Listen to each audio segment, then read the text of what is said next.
नमस्कार दोस्तों, honest critic में आपका स्वागत है। दोस्तों, आज का जो वीडियो का टॉपिक है वो है when will foundership close. Foundership कब बंद होने जा रही है। बड़ा ही हॉट टॉपिक है क्योंकि बहुत सारे फाउंडर्स ऑलरेडी परेशान हैं। जो पुराने फाउंडर्स हैं वो कई सालों से परेशान हैं, जो नए फाउंडर्स हैं वो कुछ महीनों से परेशान है। क्यों? क्योंकि हमेशा बोला जाता है कि ये बहुत जल्द, लेकिन हो नहीं रहा है। तो फाउंडरशिप क्यों बंद नहीं हो रहा है, उसी चीज़ को लेके क्वेश्चन पूछा जाता है। तो देखो, अभी तक का अपडेट क्या है। अभी तक का जो अपडेट है वो ये है कि पोदिनार में पब्लिक प्लेटफॉर्म पे ऐश ने ये कहा था डॉक्टर शाह से कि 6 महीने भी नहीं लगेंगे। इसका मतलब है आपका 13 अगस्त से पहले पहले हो जाना चाहिए। जो जैसा कि एक्सपीरियंस कहता है कि ज़्यादातर चीज़ें डिले हो जाती है। तो मान लो सितंबर, अक्टूबर, नवंबर तक, नवंबर से पहले पहले फाउंडरशिप बंद हो जानी चाहिए। लेकिन इस वीडियो को बनाने का पर्पज़ क्या है, क्यों मैं इस वीडियो को बना रहा हूँ? क्योंकि ऑलरेडी ये बात तो मैं पहले भी बोल चुका हूँ। इस वीडियो को बनाने का जो मेरा पर्पज़ है, एक्चुअली में मैं जानना चाहता हूँ फाउंडर्स से, क्योंकि मुझे समझ नहीं आता कि आप लोग इसको बंद करवाने के पीछे क्यों पड़े हो। मतलब इसको बंद हो जाने से क्या हो जाएगा, क्यों ये इसको बंद हो जाना चाहिए, फाउंडरशिप को क्यों बंद हो जाना चाहिए। क्योंकि आज के डेट में मुझे लगता है थोड़ी बहुत क्लैरिटी तो आपके पास आ गया होगा अभी। क्योंकि फाउंडरशिप का लॉन्च से कोई लेना देना नहीं है। लॉन्च का जो रिलेशन है वो प्रोडक्ट से है। प्रोडक्ट्स अगर मान लो 1 साल के बाद आपका बन के तैयार होता है तो 1 साल बाद लॉन्च होगा। अगर प्रोडक्ट्स 3 साल बाद बन के तैयार होता है तो वो 3 साल के बाद ही ऑन पैसिव लॉन्च हो पाएगा। सो इसका जो डायरेक्ट कनेक्शन है लॉन्च का, वो किससे है? प्रोडक्ट से है। लेकिन जो आपका फाउंडरशिप है, अगर वो कल परसों भी बंद हो जाता है या फिर 1 महीने बाद भी बंद हो जाता है, तो ये मत सोच के बैठो कि आपको हाँ फाउंडरशिप बंद हो गई, अब कंपनी लॉन्च होने जा रही है। कोई रिलेशनशिप नहीं है। अगर आपको खुशखबरी भी मिल जाए कि बंद होने जा रही है, उसका अगर हो भी जाता है तो कोई उसको लॉन्च से आपको खुशी नहीं होनी चाहिए। लेकिन मुझे क्या लगता है कि क्यों फाउंडर्स को लगता है कि ये बंद हो जाना चाहिए, क्योंकि अभी भी वो स्टार्टिंग वाला फीलिंग है। क्योंकि धिल्लन जी ने अपने वेबिनार में मतलब ऐसे वॉश कर दिए थे पुराने फाउंडर्स को कि आप मालिक हो, आप मालिक हो, आप मालिक हो। देखो, जो रियल वर्ल्ड में जो मालिक, जो फाउंडर का एक्चुअल जो मतलब है, उसका मतलब ऑन पैसिव से उसका रिलेशन नहीं है।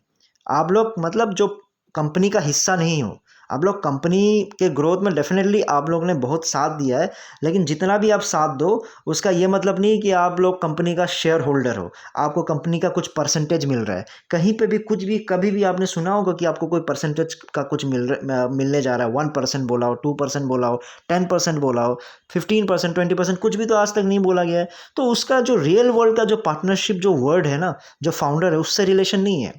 देखो, कॉन्सेप्ट क्या है जो मुझे लगता है वो सिंपल सा है।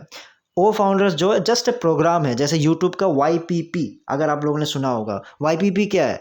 YouTube partner program. इसमें भी याद रखिए क्या वर्ड है? पार्टनर। आप यूट्यूब को पार्टनर बन रहे हो उस प्रोग्राम का। जो क्या देता है आपको उस प्रोग्राम का, खासियत क्या है उस प्रोग्राम, उस पार्टनरशिप का? खासियत ये है कि जो यूट्यूबर्स है उनको ग्रेटर एक्सेस, बहुत सारा एक्सेस मिल जाता है। आप सोच के देखो, फ्री में आप चैनल बना रहे हो, फ्री में आप कुछ भी यूज़ कर रहे हो, कुछ भी डाउनलोड कर रहे हो, कुछ भी आप अपलोड कर रहे हो, और उसको मोनेटाइज करने का भी ऑप्शन मिल रहा है, यानी उसमें से पैसे भी कमा रहे हो, और सब कुछ फ्री। और उसमें बस बोला क्या गया है कि दोनों मिलके हम लोग पार्टनरशिप करते हैं कि आप कुछ बनाओ और हम सारा एक्सेस प्लेटफॉर्म आपको देते हैं, और जो प्रॉफिट होगा उसको डिवाइड कर लेते हैं। 55% आप रख लो, 45% यूट्यूब रख लेगा।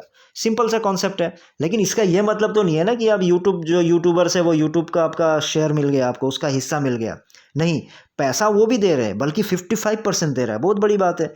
हाँ, बस ऑन पैसिव में ये बात बोला जा रहा है कि मान लो आप एक यूट्यूबर हो, एक दूसरा यूट्यूबर आया, तो वो कंपनी के अंडर ना जाके वो किसी ना किसी यूट्यूबर के अंदर नीचे वो जुड़ जाएगा। इसका ये मतलब हुआ कि पहला यूट्यूबर है वो कमा रहा है, फिर उसके नीचे का जो यूट्यूबर है वो जब कमाएगा तो उसका कुछ जो परसेंटेज है वो आपको भी जाएगा एज ए कमीशन। यही तो एक चेन बन रहा है ना, यानी दुनिया को एक के नीचे एक के नीचे एक के नीचे लगाने का कॉन्सेप्ट है, यही है। और जो भी शेयर्स है, जो भी उनका प्रॉफिट है, जो कमीशन है, वो ऊपर ऊपर ऊपर ऊपर कहीं ना कहीं जाता रहेगा। यही सिंपल सा कॉन्सेप्ट है आपका ऑन पैसिव का। तो आप इसमें कोई मतलब इसमें आप मालिक बन रहे हो, ऐसा बन रहे हो की ज़रूरत नहीं है। जुड़ने दो, जितने ज़्यादा लोग जुड़ते हैं, जितने ज़्यादा फाउंडर्स बनते जा रहे हैं। क्योंकि पॉलिसी क्या कहती है? पॉलिसी कहती है, जो क्लियरली मेंशन्ड है डिस्क्लेमर में, कि वो फाउंडर्स कौन है? वो अर्ली अडॉप्टर्स है, जिन्होंने ऑन पैसिव से जो जल्दी जुड़े हैं। वो फ्यूचर के कस्टमर्स हैं, फ्यूचर्स के आपके बायर्स है, पोटेंशियल रीसेलर्स है। कहीं पे भी कुछ भी आपको प्रॉफिट की बातें नहीं गई है, सब कस्टमर है या फिर बायर है या फिर पोटेंशियल रीसेलर है।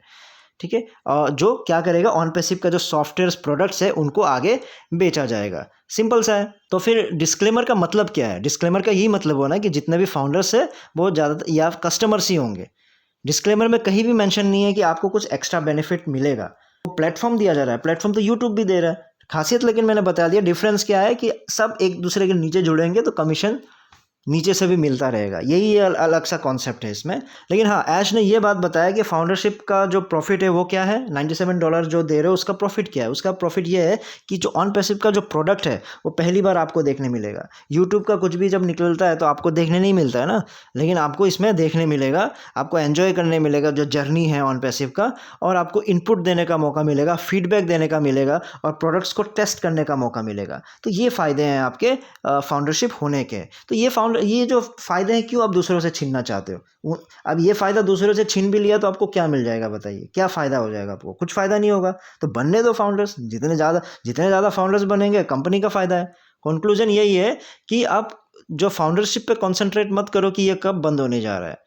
फाउंडरशिप जल्दी बंद हो या बाद में बंद हो या फिर कभी बंद ही ना हो, आप लोगों को उससे कोई डायरेक्ट प्रॉफिट नहीं होने वाला है। हाँ, आपके नीचे जुड़ते जाएंगे, अगर वो कॉन्सेप्ट बना रहा तो डेफिनेटली कमीशन आपको मिलेगा। ज़्यादा फाउंडर्स हैं तो इसमें जितने ज़्यादा लोग जुड़ेंगे तो उतना ज़्यादा 9,000 रुपीज़ आएंगे कंपनी के पास। जितना ज़्यादा 9,000 रुपीज़ कंपनी के पास आएगा तभी तो कंपनी सक्सेस कर पाएंगे ना, पैसा तो तभी आएगा। क्योंकि ये ऑन पैसिव ऐसी कंपनी है जो प्रोडक्ट्स बनाते जा रही है और सारे टेक्नोलॉजी को लेते जा रही है। भाई उसके लिए पैसा चाहिए ना, पैसा कहाँ से आएगा? आपको क्या लगता है? आप जो इतने बड़े बड़े सपने देख रहे हो, कैसे कंपनी कैसे पूरा कर लेगा? आप थोड़ा लॉजिकली कभी आंख बंद करके सोच लिया करो, कैसे आएगा पैसा? पैसा तो अभी तक तो कुछ हुआ नहीं ना। अब ये बोलते हो कि ऐश अपना सारा पैसा लगा रहा है, कितना कितना पैसा है? फोर्ब्स में कभी नाम देखा है क्या उनका कि वो बिलियनर में आते हैं, मिलियनर में आते हैं? कहीं पे नाम दिखा है उनको आपका किसी मैगजीन में, फोर्ब्स के मैगजीन में नाम दिखा है? उतना पैसा नहीं है ना। तो डेफिनेटली जब उतना पैसा नहीं है तो उनके पैसे भी खत्म हो जाएंगे, तो उसके फाउंडर्स ही तो सहारा है। तो फाउंडरशिप बंद होने का आपको इतना प्रेशर लेने की ज़रूरत नहीं है। आपको कंसंट्रेट क्या चीज़ पे करना है? कंसंट्रेट आप करो कि प्रोडक्ट कब लॉन्च होने जा रहा है। ये जो आपका 13 तारीख टिकटॉक का जो मैंने बताया था आपको, टिकटॉक के 12 दिन रह गए, 11 दिन रह गए इनफैक्ट। तो अब जब 11 दिन रह गए हैं तो भाई उसमें क्या होने वाला है, लीडर से पूछो, एस से पूछो, मीटिंग में करते हो, मीटिंग जो भी क्वेश्चन पूछते हो उसमें पूछा करो 13 दिन रह गए क्या प्लान है आपका। प्रेशराइज करने की जरूरत नहीं है, सिंपल सा एक क्वेश्चन पूछ दो, उन चीज़ों पे कंसंट्रेट करो, क्योंकि प्रोडक्ट से ही आपका लॉन्च का रिलेशन है और लॉन्च से ही आपके प्रॉफिट का रिलेशन है। ठीक है दोस्तों, तो इस वीडियो में इतना ही था। फिर नए वीडियो में नए टॉपिक के साथ आऊँगा, तब तक के लिए टेक केयर, बाय बाय।